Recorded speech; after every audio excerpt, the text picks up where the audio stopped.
നമസ്കാരം.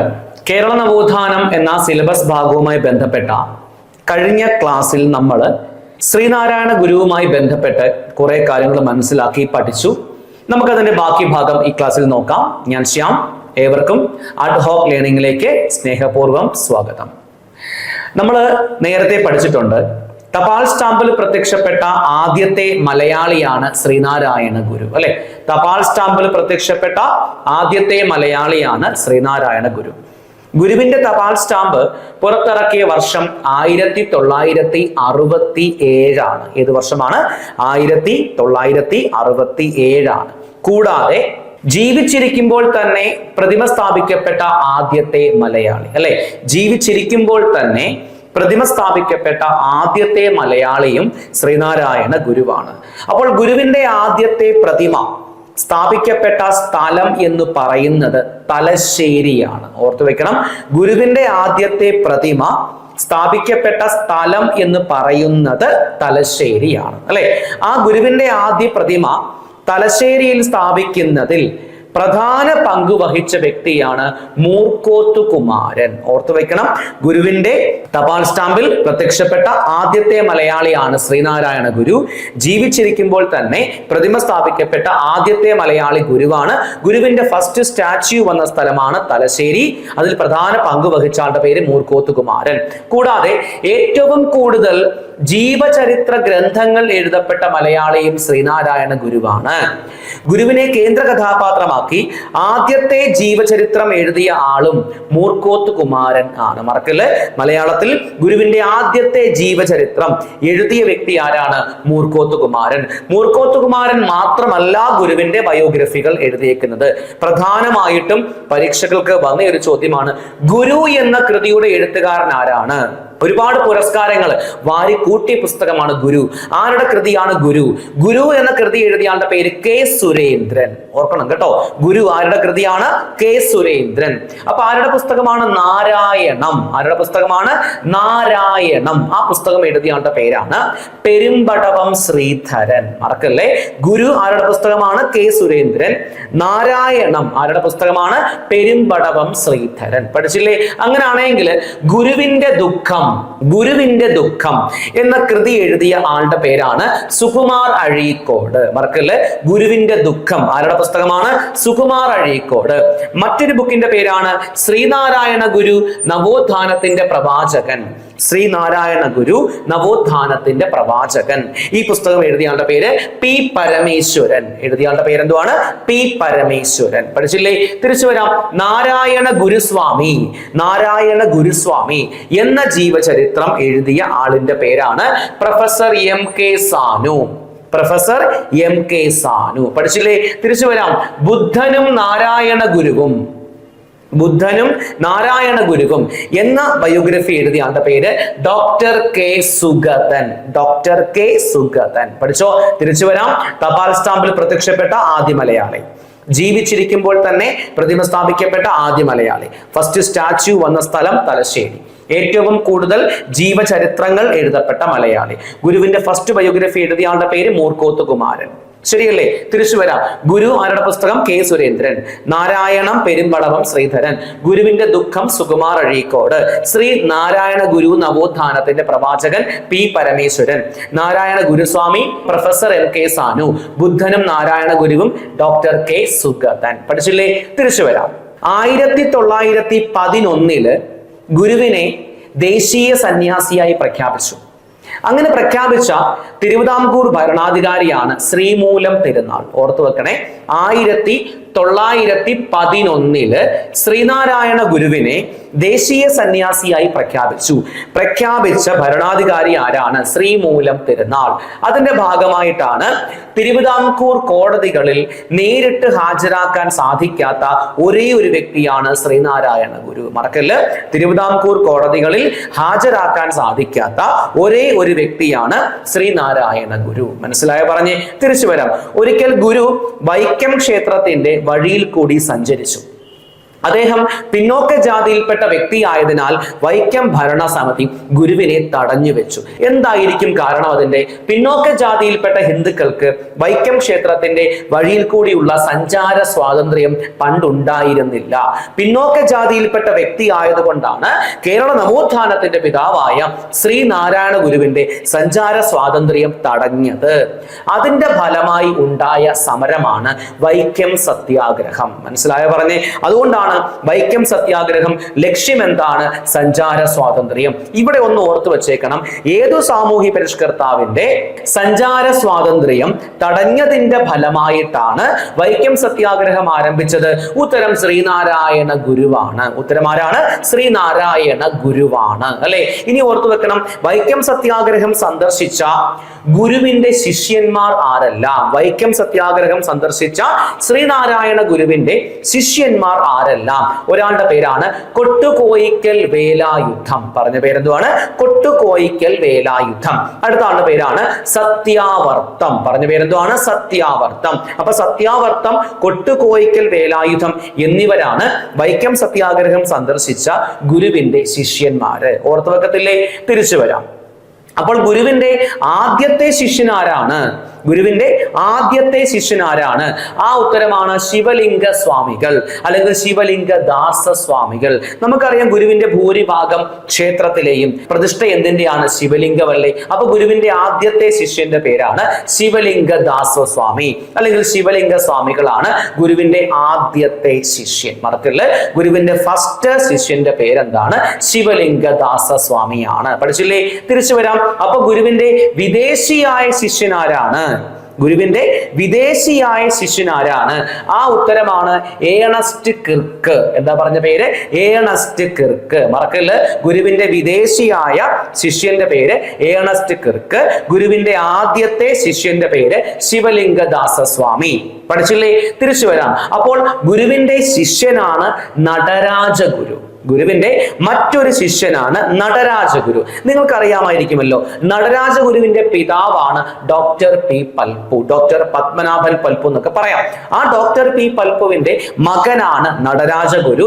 നടരാജഗുരു ശ്രീനാരായണ ഗുരുവിന്റെ ഒരു ശിഷ്യനാണ്. അതിന്റെ ഓർമ്മയ്ക്കായിട്ട് നാരായണ ഗുരുകുലങ്ങൾ, ഓർക്കണേ, നാരായണ ഗുരുകുലങ്ങൾ സ്ഥാപിച്ച വ്യക്തി ആരാണ്? നടരാജഗുരുവാണ്. അദ്ദേഹം പൽപ്പുവിന്റെ മകനാണ്, ഗുരുവിന്റെ ശിഷ്യനാണ്. പഠിച്ചില്ലേ? തിരിച്ചു വരാം. ഗുരുവിന്റെ ആദ്യത്തെ ശിഷ്യൻ ശിവലിംഗദാസ സ്വാമി ആണെങ്കിൽ ഗുരുവിന്റെ അവസാനത്തെ ശിഷ്യന്റെ പേരെന്താണ്? ആ ഉത്തരമാണ് ആനന്ദ തീർത്ഥൻ. പറഞ്ഞ പേരെന്തുവാണ്? ആനന്ദ തീർത്ഥൻ. സവർണ ഹിന്ദുവായ ആനന്ദ തീർത്ഥനാണ് ശ്രീനാരായണ ഗുരുവിന്റെ അവസാനത്തെ ശിഷ്യൻ. ഓർത്തു വെക്കണേ, 1933 കണ്ണൂർ ആസ്ഥാനമാക്കി ജാതിനാശിനി സഭ സ്ഥാപിച്ച വ്യക്തിയാണ് ആനന്ദ തീർത്ഥൻ. മറന്നുപോകല്ലേ, 1933 കണ്ണൂർ ആസ്ഥാനമാക്കി ജാതിനാശിനി സഭ സ്ഥാപിച്ച വ്യക്തി ആരാണ്? ആനന്ദ തീർത്ഥനാണ്. പഠിച്ചില്ലേ? തിരിച്ചു വരാം. അങ്ങനെയാണെങ്കിൽ താലികെട്ട് കല്യാണം ശ്രദ്ധിക്കുക. താലികെട്ട് കല്യാണം ബഹിഷ്കരിക്കാൻ ഗുരു ആദ്യമായിട്ട് പറഞ്ഞ സമ്മേളനം ഏത്? താലികെട്ട് കല്യാണം ബഹിഷ്കരിക്കുവാൻ ഗുരു ആദ്യമായിട്ട് പറഞ്ഞ സമ്മേളനം ഏത്? ഈ ചോദ്യത്തിന് 2 ഉത്തരങ്ങൾ വരും.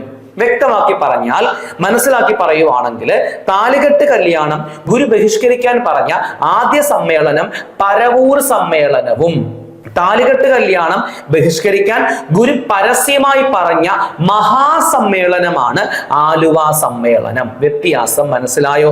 താലികെട്ട് കല്യാണം ബഹിഷ്കരിക്കാൻ ഗുരു പറഞ്ഞ ആദ്യ സമ്മേളനം ഒരു ചെറിയ കമ്മിറ്റി ആയിരുന്ന പരവൂർ സമ്മേളനവും ബൃഹത്തായ സമ്മേളനമാണ് ഏത്? ആലുവ സമ്മേളനം. ക്ലിയർ ആയോ? തിരിച്ചു വരാം. തമിഴ് ബൈബിൾ എന്നറിയപ്പെട്ട കൃതി ഏതാണ്? തിരുക്കുറൽ ആണ്. മറക്കല്ല്, തമിഴ് ബൈബിൾ എന്നറിയപ്പെട്ട കൃതിയാണ് തിരുക്കുറൽ. മറ്റൊരു കൃതിയാണ് ഒഴുവിലൊടുക്കം. പറഞ്ഞ പേരെന്തുവാ? ഒഴുവിൽ ഒടുക്കം. അപ്പൊ തിരുക്കുറൽ, ഒഴുവിലൊടുക്കം എന്നീ തമിഴ് ഗ്രന്ഥങ്ങൾ മലയാള ഭാഷയിലേക്ക് വിവർത്തനം ചെയ്ത വ്യക്തി ആരാണ്? ശ്രീനാരായണ ഗുരുവാണ്.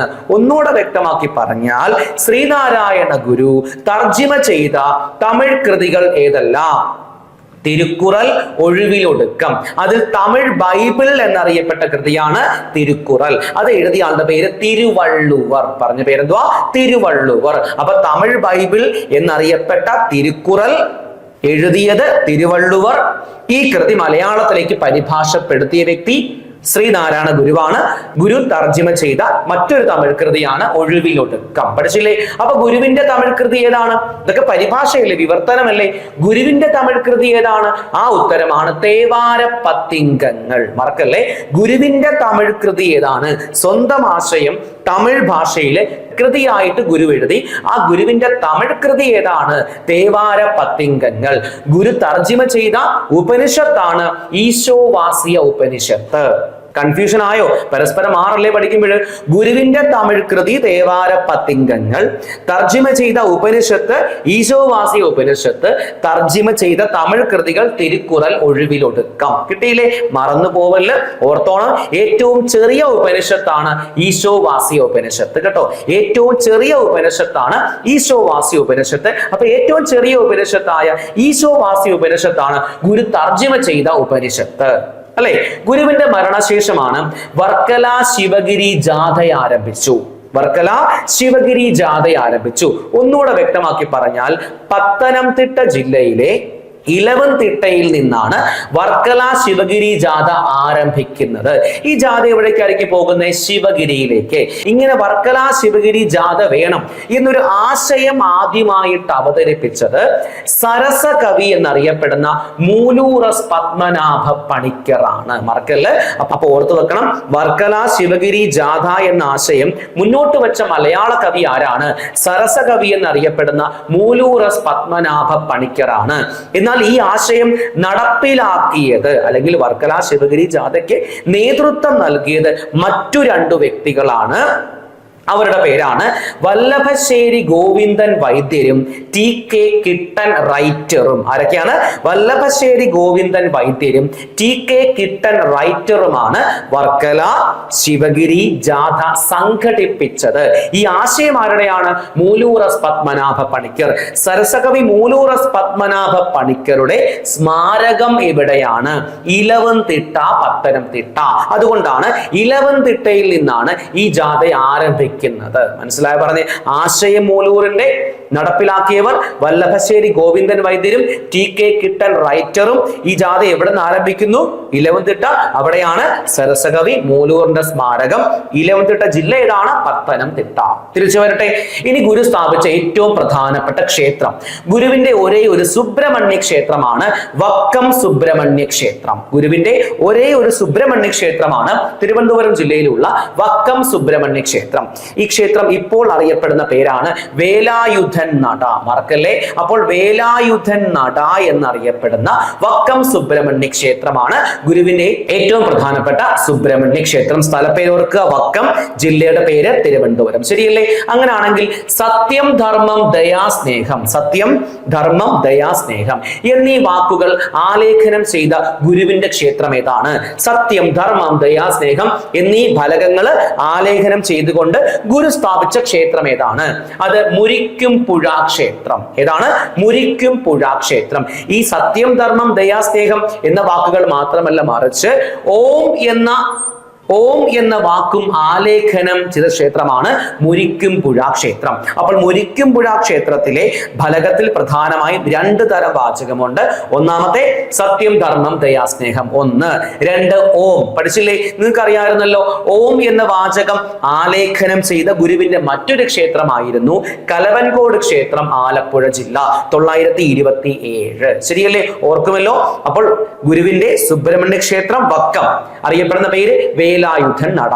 ഓം, സത്യം, ധർമ്മം, ദയാസ്നേഹം. ഓർത്തുവെക്കുക, മുരിക്കും പുഴ ക്ഷേത്രം. ഓം എന്ന ഫലകം വെച്ച മറ്റൊരു ക്ഷേത്രമാണ് ആലപ്പുഴ ജില്ലയിലെ കലവൻകോട് ക്ഷേത്രം. PSCയുടെ ആൻസർ കീ വെച്ച് പറയുകയാണെങ്കിൽ ഗുരുവിന്റെ അവസാനത്തെ ക്ഷേത്ര പ്രതിഷ്ഠയാണ് ഏത്? കലവൻകോട് ക്ഷേത്രം, ആലപ്പുഴ ജില്ല. എന്നാൽ അദ്ദേഹം അവസാനമായിട്ട് പ്രതിഷ്ഠ നടത്തിയ ക്ഷേത്രമാണ് കോട്ടയം ജില്ലയിലെ ഉല്ലല ക്ഷേത്രം. PSCയുടെ ആൻസർ കീ വെച്ച് പറയുകയാണെങ്കിൽ ഗുരുവിന്റെ അവസാനത്തെ ക്ഷേത്ര പ്രതിഷ്ഠ ഏതാണ്? കലവൻകോട് ക്ഷേത്രം ആലപ്പുഴ ജില്ലയാണ്. പക്ഷെ ഓർത്തു വെക്കണം, ഗുരുവിന്റെ ഏറ്റവും പ്രധാനപ്പെട്ട അവസാനത്തെ ക്ഷേത്രമാണ് കോട്ടയം ജില്ലയിലെ ഉല്ലല ക്ഷേത്രം. അപ്പൊ നിങ്ങൾ പരീക്ഷ എഴുതുമ്പോൾ ഓപ്ഷൻസ് നോക്കണം. ഉല്ലലയും ശരിയാണ്, കളവൻകോട് ക്ഷേത്രവും ശരിയാണ്. PSC കൊടുത്ത ആൻസർ കീ ആണ് കളവൻകോട് ക്ഷേത്രം, ആലപ്പുഴ ജില്ല. പഠിച്ചില്ലേ? നമുക്ക് തിരിച്ചു വരാം. ഗുരു ഒരിക്കല് ഒരു ക്ഷേത്രം സ്ഥാപിച്ചു. ആ ക്ഷേത്രത്തിന്റെ പ്രത്യേകത എന്താണ്? അവിടെ കിടാവിളക്കാണ്. അവിടുത്തെ വിളക്ക് ഒരിക്കലും കെടത്തില്ല. അപ്പൊ ആ വാക്ക് എന്ത് വരും? വിളക്കമ്പലം. മനസ്സിലായോ? ഗുരു കെടാവിളക്ക് ക്ഷേത്രം അഥവാ വിളക്കമ്പലം ക്ഷേത്രം പണി കഴിപ്പിച്ചത് എവിടെയാണ്? മനസ്സിലായോ? ആ തൃശ്ശൂർ ജില്ലയിലെ കാരമുക്ക്. എവിടെയാണ്? തൃശ്ശൂർ ജില്ലയിലെ കാരമുക്കിലെ ക്ഷേത്രമാണ് കെടാവിളക്ക് ക്ഷേത്രം. മനസ്സിലായോ? പറഞ്ഞേ. ഗുരുവിന് കണ്ണാടി പ്രതിഷ്ഠ എന്ന ആശയം നൽകിയ വ്യക്തി ആരാണ്? ഉത്തരം വൈകുണ്ഠ സ്വാമിയാണ്. മറക്കല്ല്. ഗുരുവിന് കണ്ണാടി പ്രതിഷ്ഠ എന്ന ആശയം നൽകിയ വ്യക്തി ആരാണ്? വൈകുണ്ഠ സ്വാമിയാണ്. എന്നാൽ ഗുരുവിന് ആത്മീയ ജ്ഞാനം കൈവരിച്ച സ്ഥലം ഏതാണ്? പിള്ളത്തടം ഗുഹ. മറക്കല്ല്. ആത്മീയ ജ്ഞാനം ലഭിച്ച സ്ഥലം പിള്ളത്തടം ഗുഹ, മരുത്വാമലയിലെ പിള്ളത്തടം ഗുഹ. ഒന്നുകൂടെ വ്യക്തമാക്കി പറഞ്ഞാൽ ഗുരുവിന് ആത്മീയ ജ്ഞാനം കൈവരിച്ച പ്രദേശം മരുത്വാമലയിലെ പിള്ളത്തടം ഗുഹ. ഗുരുവിന് കണ്ണാടി പ്രതിഷ്ഠ എന്ന ആശയം നൽകിയ വ്യക്തി വൈകുണ്ഠ സ്വാമികളാണ്. കൂടാതെ കെടാവിളക്ക് ക്ഷേത്രം കാരമുക്ക് തൃശ്ശൂർ ജില്ല. ഓം സത്യം ധർമ്മം ദയാസ്നേഹം മുരിക്കുംപുഴ ക്ഷേത്രം, വേലായുധൻ നട വക്കം സുബ്രഹ്മണ്യ ക്ഷേത്രം തിരുവനന്തപുരം ജില്ല. പഠിച്ചില്ലേ? തിരിച്ചു വരാം. ഗുരുവിന്റെ ഏറ്റവും പ്രധാനപ്പെട്ട കൃതിയാണ് ഗജേന്ദ്രമോക്ഷം വഞ്ചിപ്പാട്ട്. നമുക്കറിയാം ഗുരുവിന്റെ ആദ്യത്തെ കൃതിയാണ് ഗജേന്ദ്രമോക്ഷം വഞ്ചിപ്പാട്ട്. എന്നാൽ ഗുരു ചട്ടമ്പി സ്വാമികളുടെ മരണം പശ്ചാത്തലമാക്കി എഴുതിയ പുസ്തകമാണ് നവമഞ്ചരി. പറഞ്ഞ പേരെന്തുവാണ്? നവമഞ്ചരി. പറഞ്ഞു മനസ്സിലാവുന്നുണ്ടോ? ഗുരുവിന്റെ ആദ്യ കൃതിയുടെ പേര് ഗജേന്ദ്രമോക്ഷം വഞ്ചിപ്പാട്ട്. ഈ കൃതി അദ്ദേഹം ചട്ടമ്പി സ്വാമികൾക്ക് സമർപ്പിച്ചു. എന്നാൽ ചട്ടമ്പി സ്വാമിയുടെ മരണം ആസ്പദമാക്കിയ ബുക്കിന്റെ പേര് സമാധി സപ്താഹം അഥവാ സമാധി സപ്തകം എന്നൊക്കെ പറയും. ഗുരുവിന്റെ മറ്റൊരു കൃതിയാണ് ആത്മോപദേശ ശതകം. പറഞ്ഞ പേരെന്തുവാണ്? ആത്മോപദേശ ശതകം. ആ കൃതിയിലെ ഏറ്റവും ഫേമസ് ആയ വരികളാണ്: അവനവൻ ആത്മസുഖത്തിനാചരിക്കുന്നവ അപരന സുഖത്തിനായി പറയണം. മറന്നുപോകല്ലേ? അവനവൻ ആത്മസുഖത്തിന് ആചരിക്കുന്നവ അപരന സുഖത്തിനായി പറയണം എന്ന വരികൾ ഉള്ള കൃതിയാണ് ആത്മോപദേശ ശതകം. ആ കൃതി എഴുതപ്പെട്ട വർഷം 1897. കേട്ടോ, ആത്മോപദേശ ശതകം എന്ന കൃതി എഴുതപ്പെട്ട വർഷം 1897. പഠിച്ചില്ലേ? തിരിച്ചു വരാം. ഗുരുവിന്റെ മറ്റൊരു കൃതിയുടെ പേര് ജാതി ലക്ഷണം. ഓർമ്മയില്ലേ? ജാതി ലക്ഷണം, ജാതി മീമാംസ, ജാതി നിർണയം. ജാതി ലക്ഷണം, ജാതി മീമാംസ, ജാതി നിർണയം. പഠിച്ചില്ലേ? തിരിച്ചു വരാം. അദ്വൈത ദീപിക. അദ്വൈത ദീപിക. അപ്പൊ അദ്വൈത ദീപിക, ജീവകാരുണ്യ പഞ്ചകം. ജീവകാരുണ്യ പഞ്ചകം. കുണ്ഡലിനി പാട്ട്. കുണ്ഡലിനി പാട്ട്. ദൈവദശകം. ദൈവദശകം. ധർമ്മം അറിവ്. ധർമ്മം അറിവ്. കാളി നാടകം. കാളി നാടകം. അനുകമ്പാദശകം. നോക്കി വെച്ചോണം. അനുകമ്പാദശകം. യേശു ക്രിസ്തുവിനെ കേന്ദ്ര കഥാപാത്രമാക്കി ഗുരു എഴുതിയ ബുക്കിന്റെ പേരാണ് അനുകമ്പാദശകം. മനസ്സിലായോ? ഒന്നുകൂടെ ഞാൻ ഗുരുവിന്റെ പ്രധാനപ്പെട്ട കൃതികളുടെ പേരുകൾ പറയാം. ഗജേന്ദ്രമോക്ഷം വഞ്ചിപ്പാട്ട്, നവമഞ്ചരി, ആത്മോപദേശ ശതകം, ജാതി മീമാംസ, ജാതി ലക്ഷണം, ജാതി നിർണയം, അദ്വൈത ദീപിക, ജീവകാരുണ്യ പഞ്ചകം, കുണ്ഡലിനി പാട്ട്, ദൈവദശകം, ധർമ്മം അറിവ്, കാളി നാടകം, അനുകമ്പാദശകം, അർദ്ധനാരീശ്വര സ്തോത്രം. യേശുക്രിസ്തുവിനെ കേന്ദ്ര കഥാപാത്രമാക്കിയ ഗുരുവിന്റെ കൃതികളാണ് അനുകമ്പാദശകം. നമുക്കിനി അറിയാം ഗുരുവിന്റെ ജന്മദിവസമായ ഓഗസ്റ്റ് 20, സമാധിയാണെങ്കിൽ സെപ്റ്റംബർ 20. ശരിയല്ലേ? ഗുരുവിന്റെ ജന്മദിവസവും സമാധി ദിവസവും കേരള സർക്കാർ പൊതു അവധിയായിട്ട് പ്രഖ്യാപിച്ചു. പൊതു അവധിയായിട്ട് പ്രഖ്യാപിച്ചു. ഓർത്തു വെക്കണം, ഗുരുവിന്റെ ജന്മദിവസവും ഗുരുവിന്റെ സമാധി ദിവസവും കേരള സർക്കാർ പൊതു അവധിയായിട്ട് പ്രഖ്യാപിച്ചു. മനസ്സിലായോ? നമ്മൾ പ്രധാനമായിട്ട് കേരള നവോത്ഥാനത്തിന്റെ പിതാവായ ശ്രീനാരായണ ഗുരുവുമായി ബന്ധപ്പെട്ട ഏറ്റവും പ്രധാനപ്പെട്ട കാര്യങ്ങളൊക്കെ പറഞ്ഞു കഴിഞ്ഞു. ഇത്രയും കാര്യങ്ങൾ നിങ്ങൾക്ക് വ്യക്തമായി എന്ന് കരുതുന്നു. നമുക്ക് വീണ്ടും കാണാം. എല്ലാവർക്കും ഒരിക്കൽ കൂടി സ്നേഹത്തോടെ നന്ദി.